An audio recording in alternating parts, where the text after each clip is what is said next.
27章。即马当然已经过6冬啊，我一直也毋捌讲过即个故事。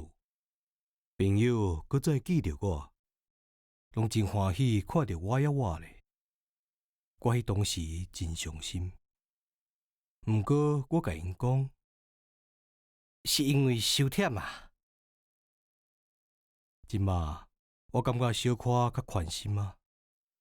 其实嘛毋是完全安尼，但是我知影伊已经转去伊的星球啊。因为天光的时，我无找到伊的身躯，伊的身躯嘛毋是讲有偌重。我真爱伫暗时听天顶的星，就敢若有5亿个雁仔共款。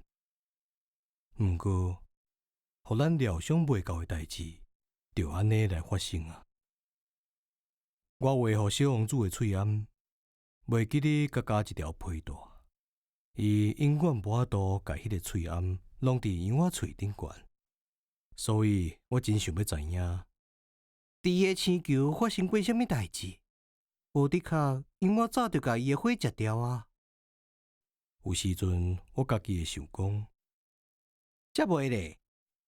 小王子逐暗拢甲火插伫玻璃罩内底，伊一定会甲羊仔顾好势。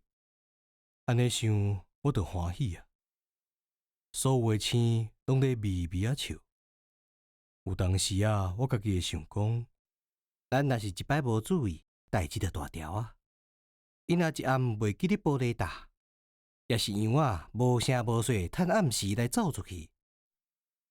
若安尼想，遐个羊仔就煞来变做目屎。这讲来实在足神秘。对恁遮个甲我同款介意小王子的人来讲，若是伫某物所在有一只咱无熟悉的某物羊仔，将一蕊玫瑰摘去，这个世界就会变甲完全无同款。恁举头看卖啊天顶，恁小问看卖，羊仔到底有甲迄蕊花食去无？恁会发现代志就完全无同啊！